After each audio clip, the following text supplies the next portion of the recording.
What's up, guys? It's Matteo from Conquered Leads here, and this is the Conquered Leads case study, or how I went from 0 to 8 paying clients in under 30 days launching a brand new business. So let's get straight into it. First of all, who am I?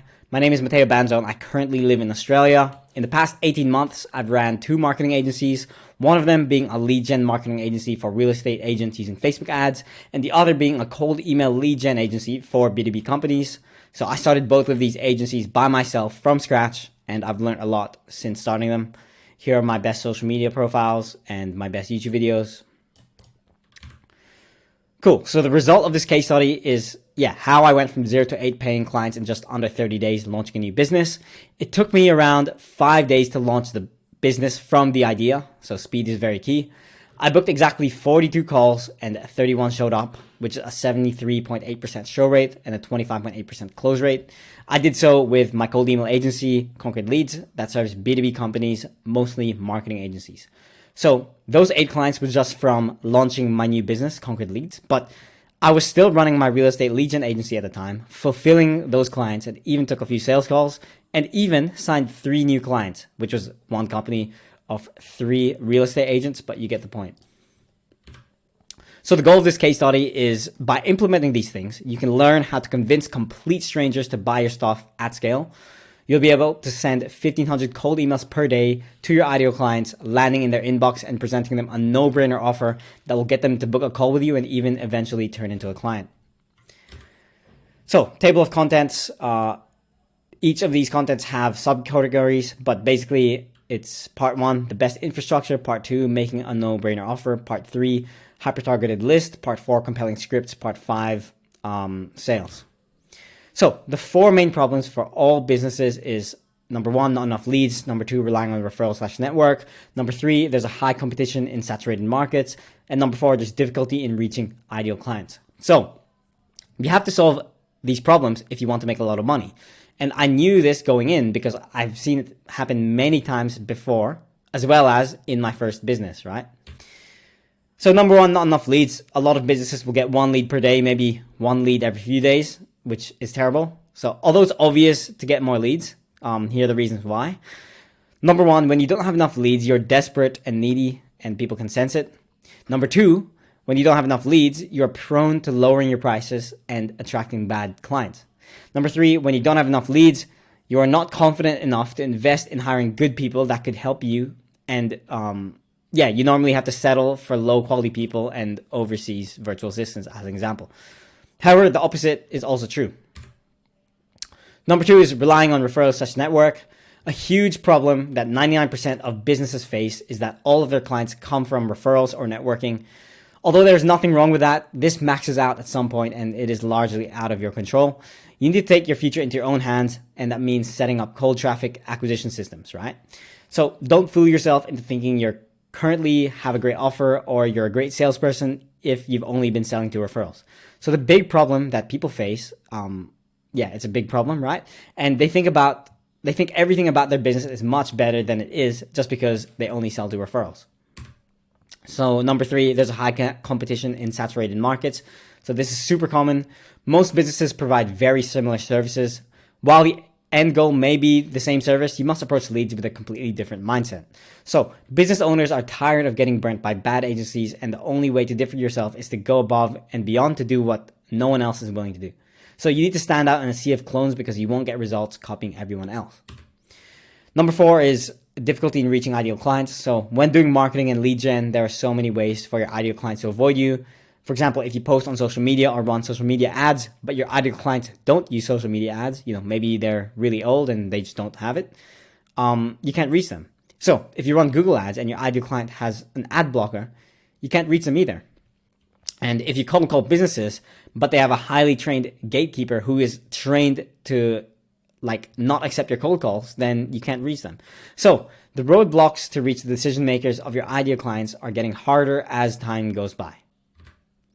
So here's my cold email funnel. We get the infrastructure, and then you build social proof, make your offer, get a good lead list, write your scripts, and then make sales assets / free work. Then you actually send the emails, manage the inboxes and the replies, put them to your CRM, have pre-call flows, have a good sales process on your sales calls, and then that turns into a client.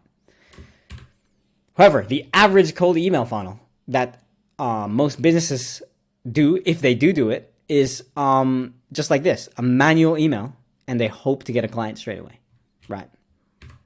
Or a lot of agencies will actually have no funnel at all. They'll just hope and pray a client will fall straight out of the sky somehow, just like this, right? We talked about the 4 problems: no referrals, only relying on referrals, not enough leads. This is what these businesses are doing. So let's get into it. Part 1, the best infrastructure. First of all, you need to buy secondary domains and email accounts. So I already had 10 Google domains and 20 Google Workspace Business Starter email accounts from doing cold email for my real estate lead gen agency.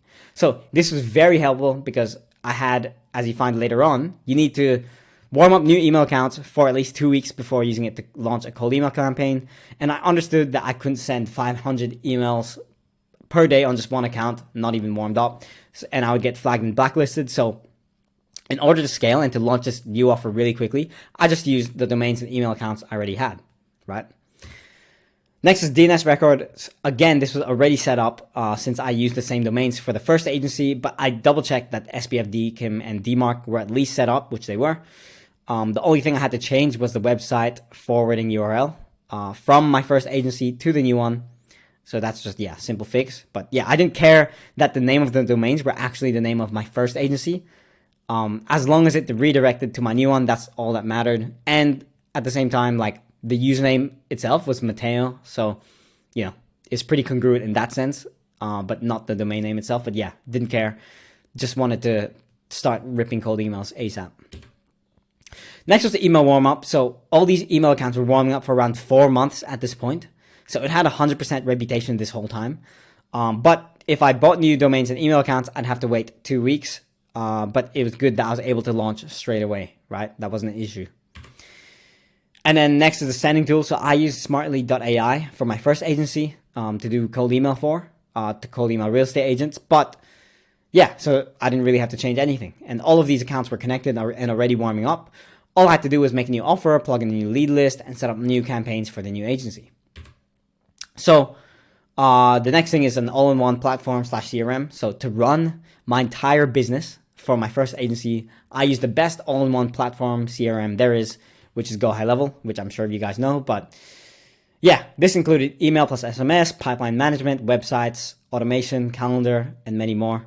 So when I started the new agency, I literally copy and pasted the first agency's account, Go High Level account, but made a few small changes to make it for B2B companies needing cold email rather than Facebook ads for real estate agents, right? So I already had all of the SOPs and backend automations built from the first agency that translated very well to my new one. So that was all taken care of. Like all the email and SMS templates, the pipeline templates, website templates, automation templates, calendar templates. All that was I already had. So that was pretty easy.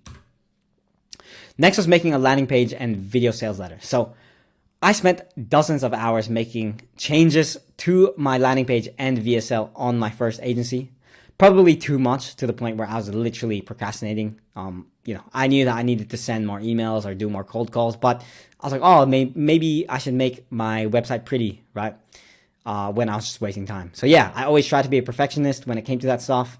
It actually does matter more than you think, but I just did it too much, is what I'm trying to say. So, but while I wasted so much time, it was actually a blessing in disguise because I used the same template from the first agency and changed it up to match the second one with a new service, target market, name, brand colors, etc. And then I knew I had to film another VSL. So I spent a couple of hours in just one day to script, film, and edit the VSL so I could get it up and running ASAP. So I already had the skills to make a VSL and landing page. Did it in as quick as possible. This whole process took a few hours in one day. And it was all live and running. Next is making a no-brainer offer. So in terms of the agency offer, I had to come up with my main agency offer, right? I knew since I didn't have any social proof at the time, I had to do a performance offer to have a risk reversal. That's the only way I was going to get clients, right? So my only experience doing this was doing it for myself, which is my first agency, the real estate one, which I was pretty successful at. Like I signed a bunch of clients and booked a lot of sales calls. But another thing to point is that this new agency was practicing what I preach. So I was cold emailing to get clients for my cold email agency, which is another bit of social proof in itself. You know, when these prospects hopped on meetings with me, they're like, oh, your email stood out to me. I know you know what you're doing. But unlike my first agency where I was cold emailing real estate agents to do Facebook ads for them, right? That was pretty incongruent. If I were to get more clients, I should have done more Facebook ads. But yeah, anyway, after testing multiple different offers for my first agency and watching Alex Hermosi, I came up with my new offer, which is we will help you book 5 to 10 qualified sales calls every month on a pay after show basis. So in terms of pricing, I had to buy domains, and there's all these infrastructure setups, as I talked about before, the domains, email accounts, software. So I had to charge a small monthly retainer to cover these costs. But I didn't charge a setup fee, which is what differentiated me from my competition. So people were telling me, oh, imagine doing free work. But I had no case studies and I had time. So I was willing to spend hours setting up my clients for free. And I wanted to showcase my results and get paid for every qualified person that showed up to their calls, as I talked about in my offer before. So I knew that I would sign clients faster if I didn't have a setup fee. Next was my cold email offer. So I thought my agency offer sounded too good to be true to be sold in cold email. So I did try it initially, and it booked me a lot of calls, but not as much as I'd like. So yeah, I was booking more calls per email sent from my first agency selling to real estate agents. So I knew something was wrong, like just comparing the two campaigns that I was doing for my previous agency and this new offer. But yeah, instead of pitching a sales call as my offer / call to action, I decided to also pitch them by asking permission to send my VSL. So I should have actually created a proper lead magnet video talking about cold email, but I wanted to speed things. You know, I wanted to launch this quick. That's all I cared about. So I decided to just send them my VSL, which was the lead magnet, right? And on top of this, my VSL, which is on my website, was already redirected if you searched up the secondary domain name, right?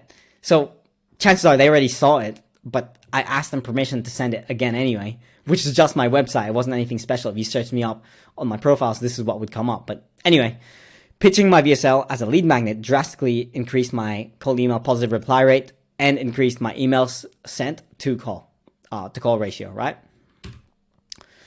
Next was making a hyper-targeted lead list. So first of all, market research. This part was very easy. I had to find out who would benefit from cold email, and I realized it could only be for B2B businesses because I actually found out it was illegal to cold email for B2C. Anyway, I thought of using my own experience and trying to replicate that for other people, so I decided to reach out to other marketing agencies. So defining my ideal client profile, I had to use these filters to define that, and this is all I did. Location, Australia, because same time zone as me. Industry, marketing, and advertising. Job title, founder, owner, and CEO. And that was it. That was literally what I did. You can copy and paste this yourself if you want. But yeah, I didn't use any employee counts, keywords, or technologies. But the reason for that was because I understood that Australia was a smaller TAM. And that was all I could do since I wanted to go broad and really, hit every person. So I came up with around 6,000 emails, which, yeah, I used Apollo for. But yeah, I used Apollo.io to scrape the list. There were 8,000 or so results, and of those, 16,000 emails came up when filtering my ICP in Apollo, and only 4,000 actually existed. So I used Million Verifier to validate the emails, and of the 4,000 emails or so, only like 3,100 or so were actual good emails. So that's what I used it for the campaign. The rest were either bad emails or risky. So the risky ones were catch-alls or unknowns, which you'd need another tool to find the good ones from those. But again, all I cared about was the speed, and I just took the good emails, didn't bother trying to verify the risky ones. Part 4 was compelling scripts plus relentless follow-up. So in terms of the script framework, I knew how to write cold email scripts from the previous agency, but this was to real estate agents. So I knew how to come up with something different for marketing agencies, right? But I knew the offer was 80% of the script. So I also used Spintax to make sure I wasn't sending the same email to every person.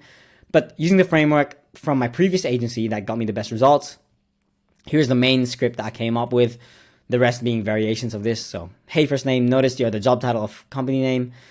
We can help you book 5 to 10 qualified sales calls per month on a pay after show basis, which is my offer. And then call to action, would you be interested in getting on a call to discuss how we can do this for you? Thanks, signature, right? Very simple. So in terms of my follow-up emails, I ran a 5-step email sequence for this campaign, including the first email. But yeah, the first email was based on the script framework above with a few changes made, and the rest were follow-ups of that email. So email 2 would look something like, hey, first name, following up here about adding 5 to 10 qualified calls to your calendar each month. You'll be able to contact every one of your dream customers here in Australia with our outreach, and we'll set meetings directly on your calendar for you. Open a quick call to learn more. And yeah, variations of this. Email 3 would be, hey, first name, if I recorded a quick video explaining how we can get you 5 to 10 qualified calls on a performance basis, mind if I share it? Email 4 was literally just first name question mark. Email 5 was first name question mark, hey, first name, but would now be a better time to chat about getting 5 to 10 qualified sales calls every month on a pay after show basis. So I forgot to add it here, but basically I'd send like a 3-day gap in between email 1 and email 2, like a 5-day gap between email 3 and email 2 and email 3, and then like a 4-day gap between email 3 and email 4, and I had like a 20-day gap between email 4 and email 5. So next was A/B testing. The scripts I wrote above weren't the only scripts I used, as I said, but yeah, I made variations of the scripts using different angles. For example, using the book a call to action versus the VSL call to action, like mind if I share a video, etc. Different personalized lines. So I think I talked about, notice here the job title of company name. I'd say something like, came across company names, website doing market research, right? Just changing those things up, seeing if it made a difference. Next was changing simple words like calls to sales meetings or new clients, right? And another one was adding a completely new angle, like a unique mechanism, like unheard of outreach strategy or high converting cold email strategy. Just testing these different words. I didn't syntax them, but I just tested them in new variations, right? So after every day, I would look at the analytics and see which ones performed the best. And it ended up being the VSL call to action that got the most positive replies and booked calls. So I would always make new variations around that on an 80-20 split. So after every 100 emails sent, if the new variation worked better, I would change that to 80% of the volume and test out the new angles with the remaining 20%, right? So after some time, I was booking 1 to 3 calls per day. Next was automated subsequences. So these were so handy for me in terms of saving time when sending and following up with the replies. I tried to put them in a subsequence as soon as they replied, right? So I had 3 subsequences: website sent, bump, and want to book a call. So the first email was always sending them the link, except bumped. So for website sent, it would be my website sent with my website link and my VSL. And then for the book a call, it would be my calendar link. The rest of the emails had the goal of following up strictly based on the first email of the subsequence, right? So they're always following up with, hey, did you see the website sent? Here it is again. Did you see the website? Here it is again. If you haven't seen it, let me know if you want to book a call. And for this would be like, hey, does Monday work for you or Tuesday? Here's the link again, right? However, the bump subsequence was used to follow up with custom replies that I didn't have a specific subsequence for. So these are mostly objections like, what's the cost, or will this work for me? Like, simple stuff. But yeah, I set a reminder a day later after manually sending the custom reply to put into the bump subsequence. So yeah, I was trying to reply and sending these subsequences within 5 minutes of the reply. And then if it was a bump from a manual reply, I would add them to the bump sequence a day later after a reminder, because I would check if they actually responded to the manual email. Hopefully that makes sense. Next was warm calling. So if a prospect had their signature in their email reply, I would call them as soon as possible. So even before putting them into a subsequence, because I understood that calling someone could be 10 to 20 email replies back and forth, all within the span of a few minutes. So my warm call framework would be something like this. Hey, is this first name? Yeah, it is. Hey, John, how are you? Right? In Australia, this is normal. If you're in the US, maybe it wouldn't work as well, and people would think you're trying to be their friend. But anyway, I'd say, just got your reply from the email I sent you about getting an extra 5 to 10 sales calls on a performance basis. Does this ring a bell? Like, oh yeah, it does. And then they ask like, oh, what do you offer and stuff. But then I ask them questions, like, how are you currently getting leads? How's that going for you? How are you closing leads that you get on sales calls? And then when it made sense, I'd say like, look, this is what we do. We do B2B lead gen. do you want to get on the call to discuss further? It's very simple, and I think most of the carrying was done on the email itself. But yeah, I booked at least half of my meetings through warm calling, and if I didn't do this, I wouldn't have signed 8 clients in 30 days.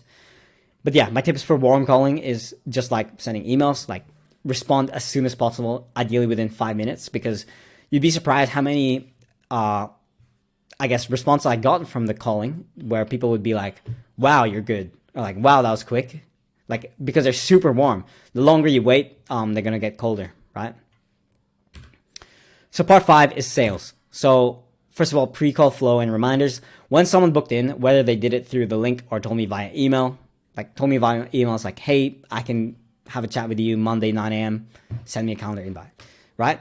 I made sure to send them email and SMS reminders. So what really helped is that all of my email confirmations and reminders had a link to my website, which is the VSL, right? And I would say, important, please watch this video before the call. So on top of this, I set up the calendar event with the first link on the description being my website, which had my VSL. So all of my SMSs were making sure that they're coming to the call with no links. So my email was important. Watch this video before our call so we can get a better conversation. And I'd have the link of that. But all of my SMSs were just saying like, hey, John, just reminding you about our call tomorrow. Or like, hey, just confirming you're coming to the call tomorrow. And then I'd get them to respond. And yeah, usually if they respond, they're pretty much always going to show up. But yeah, here's what my email plus SMS sequence looked like. So sent as soon as the meeting is confirmed. I sent 1 day before, 2 hours before, and 15 minutes before. I'm talking about before the meeting, the scheduled meeting, right? Next is the sales call framework. So my sales calls always had this framework, build rapport. So I'd be like, hey, how are you? Whereabouts are you calling from? Usually they'd say where they are and if they're in their home office or in their actual office. And the next is transition to frame. So I'd be like, yeah, so is it cool? You know, I don't want to waste too much of your time. Is it cool if I get straight into it? And then they say yes, frame the call. So like the purpose, I tell them what the purpose of the call was, which was to see how they're currently generating leads, what their goals for their business are. And yeah, if we believe we're able to help them, then I can go ahead and say what I do, right?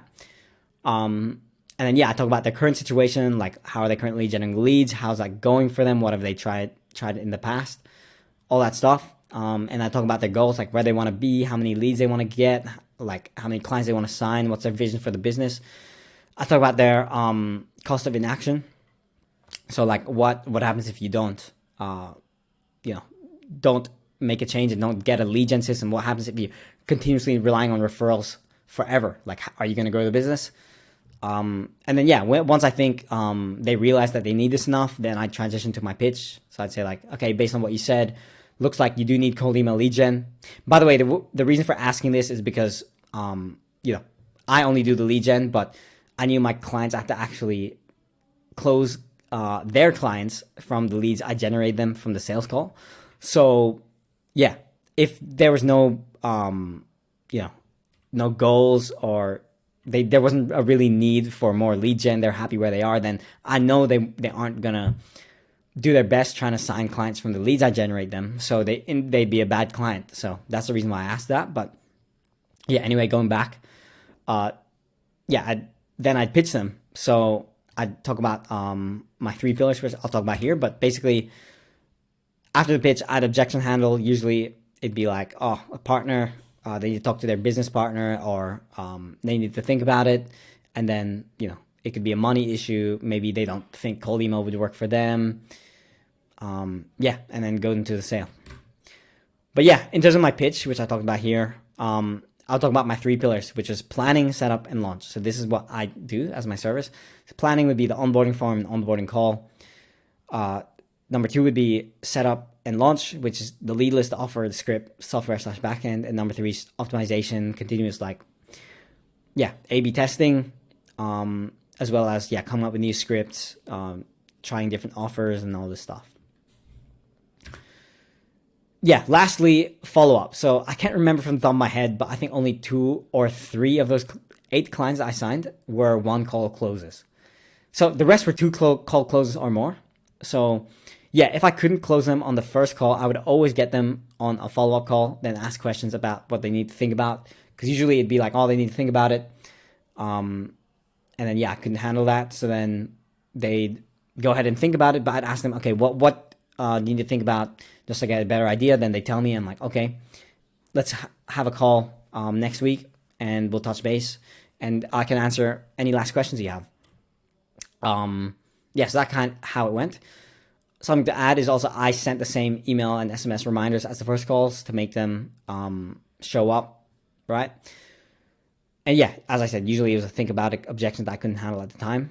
From my first agency, if I couldn't handle a think about it, it would never turn into a new client. I think that's just the nature of the industry of real estate agents. But yeah, I thought they would never turn into clients, but I realized I was speaking to more sophisticated business owners rather than real estate agents. So sometimes they actually didn't need to think about it. Like it wasn't a smokescreen. Like, you know, they do the due diligence. Investing in something like my service could make a huge change in their business. So it makes sense that they need to sleep on it, right? But yeah, sometimes I would send the payment link and the contract before the second call. Or if I couldn't even get them on the second call, like I'd send them the payment link and the contract. You know, they have their objections, couldn't close them. But yeah, there were times in the middle of the day, like I was chilling, doing, you know, just working, and then I'd get a notification saying they signed the contract and paid my Stripe link. So yeah, follow-up is very key. Yeah, and always try book a second call if you can. But yeah, the final thoughts is, yeah, I wasn't a complete beginner. So it took me 5 days to launch all of this and signed eight paying clients after launch within 30 days. So I'm not going to lie, like every other person out there is saying they signed clients as a complete beginner, because yeah, that wasn't the case for me. And I already had experience from my first agency. And on top of that, I already had all the tech and all the infrastructure set up. Like if you're starting a new cold email system, you need to warm up for at least 2 weeks.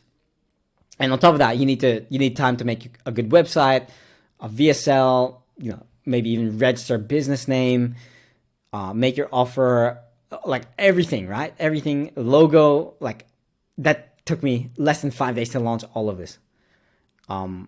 Yeah, I spent the majority of the time making like the website, the VSL, and the email scripts. But the rest, yeah, was already set up, and I just had to change a few things. So yeah, the point of this case study is to show what I was able to achieve, not really with the setup, but after the setup, and how you can do the same. So your setup would take longer than mine, but launching it would be the same. But yeah, I'm setting the right expectation right now, saying that you will not get the same results as me unless you have the experience I did. So I was already doing cold email for my previous business. I was already signing clients, booking sales calls. So I already had the skill. But yeah, for you guys out there who don't really have experience, yeah, you're not going to get the same results as me. That's very unrealistic, but I wasn't a beginner.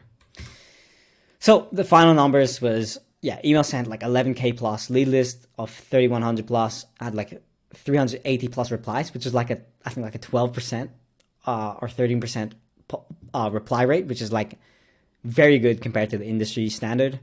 Positive replies was like 85 plus. I think that was like 25% positive reply rate. Warm calls, I did over 100 plus because I called every single one of these, and even some of these replies that weren't positive, but they had an objection, so I just try to handle that over the phone. Of those, I didn't really track how many picked up or anything, but I think I can comfortably say I spoke to at least a quarter of them, so at least 25 on the phone. But yeah, sales calls like 41 booked, and showed was 31, new clients 8. So yeah, that's it for this case study. Hope you guys learned some stuff, and this is how I went from 0 to 8 paying clients in under 30 days with a brand new marketing agency. So yeah, that's it for the video. Thanks.